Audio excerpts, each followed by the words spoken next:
आप देख सकते हैं इस तरीके से गाड़ियां जो है आधी डूबी जाती हैं।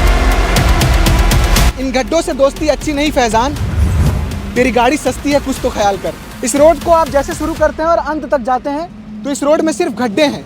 रोड कहाँ है? सिर्फ गड्ढे। तो गड्ढों पे बात की जाएगी, रोड पे नहीं। भैया रोड की सुधार तो होनी चाहिए। बारिश के मौसम में दिक्कतें हैं, अगर किसी गड्ढे में गाड़ी चली गई तो उसकी तकलीफें तो और बढ़ जाएगी भैया। अब दिक्कत है, परेशानी है, क्या करे आदमी। इसी में अब जा रहा है, कोई गिर भी रहा है। मैं जा रहा था तो एक लेडीज लोग जा रहे थे, गिर गई वो। हाँ आप देखें, हाँ, ये सर्विस रोड करीब कई सालों से सीमेंट और डामर के लिए तरस रहा है। इसलिए तरस रहा है क्योंकि इसकी स्थिति जो है बहुत ज़्यादा खराब है। धर्म, जाति, समाज, पहचान, लड्डू, साड़ी, इससे चुनते हैं तो आप इस सड़क से गुजरते रहेंगे और आपको फ़र्क नहीं पड़ेगा। हम भारतीय लोग अपने जिम्मेदार व्यक्तियों के नीतियों को लेकर इतने भावुक होते हैं कि ज़रा से सुधार को हम बदलाव के रूप में देखने लगते हैं। अभी शहर में मानसून सीज़न चल रहा है। मानसून अपने साथ हरियाली लेकर आता है और साथ ही जिम्मेदार व्यक्तियों के किए हुए कार्य का जो नमूना है, जो उसकी असफलताएं हैं, वो सामने लेकर आता है। और वो असफलताएं क्या हैं? आप किसी जिम्मेदार व्यक्ति को अगर वोट देने से पहले चुनते हैं तो किस लिए चुनते हैं, ये सवाल भी करिए। और उस सवाल के साथ ये जवाब भी लेते जाइए कि इस वक्त हम खड़े हुए हैं नेशनल हाईवे से लगे सर्विस रोड में। ये सर्विस रोड स्मृति नगर से जोड़ते हुए डी-मार्ट की तरफ जाता है। ये सर्विस रोड कातुल बोर्ड की तरफ भी जोड़ता है। ये सर्विस रोड जो होटल इंपीरियर आते हैं उनके लिए भी ये सर्विस रोड काम आता है। और ये सर्विस रोड आगे जाकर नेशनल हाईवे पर मिलता है और नेशनल हाईवे से आप राजनांदगांव की तरफ बढ़ते हैं। ये सर्विस रोड करीब कई सालों से सीमेंट और डामर के लिए तरस रहा है। इसलिए तरस रहा है क्योंकि इसकी स्थिति जो है बहुत ज़्यादा ख़राब है। अब इसे मैं सर्विस रोड सड़क कहूँ या गड्ढों से भरा एक ऐसा आइलैंड बन चुका है जिसमें पानी जो है, जब से मानसून सीज़न शुरू हुआ है और पहली बारिश में यहाँ की स्थिति, पहली बारिश से लेकर अब तक की जो स्थिति है वो इस तरीके से है। इस रोड को आप जैसे शुरू करते हैं और अंत तक जाते हैं तो इस रोड में सिर्फ गड्ढे हैं। रोड कहाँ है? सिर्फ गड्ढे। तो गड्ढों पे बात की जाएगी, रोड पे नहीं। बताया जा रहा है कि यहाँ से जितने भी लोग यहाँ से गुजरते हैं वो हर साल परेशान होते हैं क्योंकि हर साल जो है इस रोड की स्थिति इसी तरीके से बने रहती है। इस सर्विस रोड से लगे हुए कई सोसाइटी हैं, कई कॉलोनी हैं। जो कॉलोनी अंदर की तरफ जाते हैं वहाँ लोग आने जाना इसी रास्ते से, इसी गड्ढे भरे रास्ते से वो मजबूर हैं आने जाने के लिए। कई दफ़ा शिकायतें की जा चुकी हैं। इस जगह पे एक जिम्मेदार व्यक्ति, एक बड़ी संस्था पे काम करने वाला जिम्मेदार व्यक्ति यहाँ से गुजर रहा होता है और वो हमें फ़ोन लगाता है कि भैया यहाँ रोड की स्थिति हर साल ख़राब हो जाती है, आप प्लीज़ इस स्थिति को दिखाइए ताकि यहाँ पर बदलाव किया जा सके। अब सोचिए कि वो व्यक्ति जिम्मेदार व्यक्तियों को क्यों नहीं बोला, हम खबर दिखाने वाले लोगों को क्यों बोला? क्योंकि उसे भी पता है कि जिम्मेदार व्यक्ति जो हैं उनके पास जाने से और उनको शिकायतें बताने से क्या निकलता है? कुछ नहीं निकलता है, सिर्फ वक्त जाया होता है। तो वक्त जाया ना करते हुए आपको यहाँ की स्थिति दिखाते हैं। तो आप देख सकते हैं तमाम यहाँ पर बड़े से बड़े गड्ढे यहाँ पर बने हुए हैं और इतने गड्ढे तो काफ़ी हैं जिससे आपका जो गाड़ी है वो ख़राब हो सकता है। आप देख सकते हैं कि तमाम परेशानियों को झेलने के बाद लोग यहाँ से आने जाना करने में मजबूर हैं क्योंकि नेशनल हाईवे से लगा हुआ सर्विस रोड की ये हालत है। आप सोचिए, नेशनल हाईवे एक बड़ा प्रोजेक्ट है, एक अच्छा रोड है जिस रोड से तमाम सारी चीज़ें होती हैं और उससे लगे हुए अगर सर्विस रोड की स्थिति ये रही तो फिर आप मोहल्ले और गली और तमाम जो और भी इलाके हैं जहाँ पर घनी आबादी रहती है उस रोड की कल्पना करिए कि उस रोड की बरसात के समय क्या दृश्य होते होंगे, क्या दशा होती होगी। कोशिश करेंगे जो यहाँ से राहगीर आना जाना करते हैं उनसे बातचीत की जाएगी क्योंकि जो आगे डी-मार्ट है वो शॉपिंग करने वाला एरिया है, जो लोग हैं वो यहाँ से आना जाना करते ही हैं, ज़रूरतें हैं, बहुत सारी चीज़ें हैं तो ये रोड इस्तेमाल किया ही जाता है। मैं जब से देख रहा हूँ इस रोड की स्थिति यही है, हर साल बरसात में इस रोड की स्थिति यही हो जाती है। लोग मजबूर हैं। आप देखिए, जो गड्ढों के बीच जो थोड़ी सी सड़क बच जाती है उसी सड़क से लोग काम चला रहे हैं। अब लोगों की भी अब हिम्मत देखिए कि हम भारतीय लोग, हमें आदत हो जाती है कि अगर हर जगह परेशानी और उस परेशानी में छोटे सा अगर रास्ता है तो उस रास्ते से हम अपना रास्ता निकालते हैं। तो ये स्थिति है, लगातार हर साल जो है यहाँ की स्थिति इसी तरह से बन जाती है। पता नहीं कोई जिम्मेदार इस तरफ ध्यान क्यों नहीं दे रहा है। आगे ये रोड बनी तो है थोड़ी सी, पर वो थोड़ी बनकर ख़त्म हो चुकी है। तो आप देख सकते हैं इस तरीके से गाड़ियाँ जो है आधी डूबी जाती हैं। अगर आपकी गाड़ी थोड़ी छोटी है तो आप आधे पूरे डूब जाते हैं। तो इस तरीके की भयावह स्थिति है और हर साल इस तरह की स्थिति बन जाती है।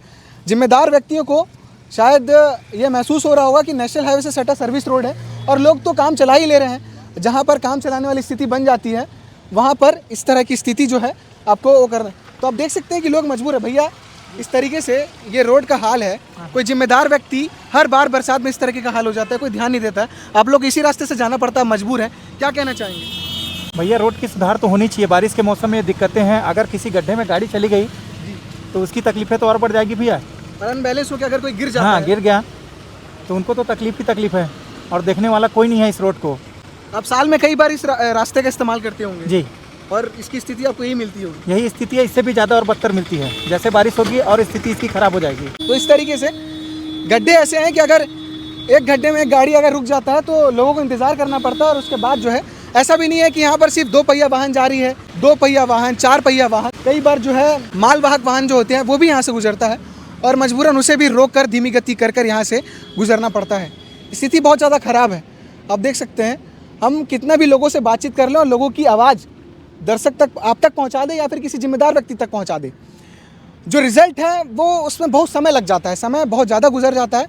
हो सकता है पूर्व में भी इस रोड को लेकर अखबार में खबरें छपी होंगी, कोई पत्रकार आया होगा, इस रोड के बारे में बताया होगा, पर उसके बाद हम फिर पहुँचे हैं और हमें भी वही बताना पड़ रहा है। तो आप समझिए कि उस समय आवाज़ उठाने का जो फल है वो किस तरीके से मिल रहा है। देख सकते हैं, अंकल से बात करेंगे, ये इस स्थिति के बारे में क्या कहना चाहेंगे? क्या कहेंगे, आप ही लोग मीडिया के लोग ही तो आगे बात पहुंचाएंगे जनता का। हर साल बरसात में हर साल बरसात में ये चीज़ पे पहले ध्यान देना चाहिए कि जनप्रतिनिधि लोगों को। अब दिक्कत है, परेशानी है, क्या करे आदमी। इसी में अब जा रहा है, कोई गिर भी रहा है। मैं जा रहा था तो एक लेडीज लोग जा रही थी, गिर गई वो। हाँ, आप देखें, हाँ, हम जाते वक्त 1-1.5 घंटा पहले देखे कि स्कूटी से जा रही थी, 2 लड़कियाँ बात कर रही थी आपस में, गिर गई वो।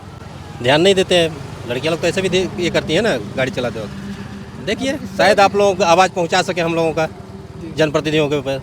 जब हम खबर बना रहे थे तो अम्मा जो है वो सड़क छोड़कर ऊपर से जाने की कोशिश करें। आप देख सकते हैं और भी जो लोग हैं उन्हें, अगर जो पैदल चलने वाले लोग हैं उनको मजबूरन दूसरी तरफ जाना पड़ता है।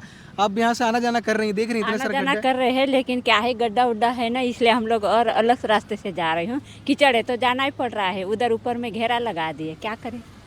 तो गड्ढा आप लोग कहाँ रहते हैं? हम लोग मई बुरला में रहती हूँ। तो जब अब यहाँ इससे पहले भी गुजरे होंगे इस सड़क मैं से? हमेशा आती हूँ, 5-6 साल हो गया चौहान टाउन में काम यही करती स्थिति देखने मिलती होगी आपको सड़क की? हूँ। हाँ, बारिश होता है तो ये ऐसा ही रहता है।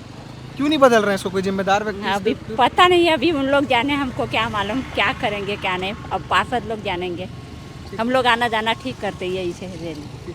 चलो ठीक है। बदल नहीं रही है। और ऐसा बताया भी एक अंकल से जब हम बात कर रहे थे कि कई बार गिरने की स्थिति हो जाती है और कुछ लोग गिर भी जाते हैं इसमें। हाँ, गिर भी गए, ट्रक फंस जाते हैं, लोग कार लोग फंस जाते हैं, आने जाने वाले गाड़ी से बाइक से गिर जाते हैं। क्या करेंगे, लेकिन जाना पड़ रहा है, मजबूरी है। ऊपर से जाते थे तो घेरा लगा है, इसलिए जाना पड़ रहा है। यही रास्ता है ये की। तो इस तरीके से आप देख सकते हैं इंसान मजबूर है कि उसे गड्ढों से जाना पड़ रहा है, इस तरीके से गड्ढे भरे रास्ते से गुजरना पड़ रहा है। देखिए, तो लोगों का यह है कि अब वो मजबूर हो चुके हैं कि उनको गुजरना ही पड़ेगा इस रास्ते से, क्योंकि उनको काम है। अब उनकी मजबूरियां तो नहीं बदल सकती हैं, तो यहाँ की तस्वीरें अब वो कब बदलेगी इसका इंतज़ार रहेगा। इसलिए मैंने पहले भी खबरों में कहा है कि आप किसी जिम्मेदार व्यक्ति को जब वोट देते हैं, चुनते हैं, तो किस लिए चुनते हैं? सड़क, पानी, नाली, बिजली, स्वास्थ्य, अगर इन मुद्दों से चुनते हैं तो आपको फ़र्क पड़ेगा। अगर इन मुद्दों से नहीं चुनते हैं, धर्म, जाति, समाज, पहचान, लड्डू, साड़ी, इससे चुनते हैं, तो आप इस सड़क से गुजरते रहेंगे और आपको फ़र्क नहीं पड़ेगा। फ़र्क पड़ता है तो इसे ज़्यादा से ज़्यादा शेयर करिए इस खबर को और ज़िम्मेदार व्यक्तियों तक पहुंचाइए कि जो हम शहर भिलाई और दूर के जो लोग हैं वो इस तरीके से गड्ढों से भरे रास्तों से गुजरने के लिए तैयार हैं और मजबूर हैं। जब मैं इस रास्ते से गुजर रहा था तो मेरे मन में एक स्थिति बनी थी। एक बहुत फेमस शायर हैं अहमद फराज जी, उनसे माफ़ी मांगता हूँ और माफ़ी के साथ उनके शायरी को थोड़ा बदलना चाहता हूँ, और वो ये है कि इन गड्ढों से दोस्ती अच्छी नहीं फैज़ान, तेरी गाड़ी सस्ती है कुछ तो ख्याल कर। तो इस तरीके से गड्ढों से दोस्ती अच्छी नहीं होती है और गाड़ी भी ख़राब होती है। आगे देखते हैं क्या बदलाव होता है। बदलाव अगर बदलती है तस्वीर तो आप तक पहुंचाएंगे ज़रूर। शुक्रिया।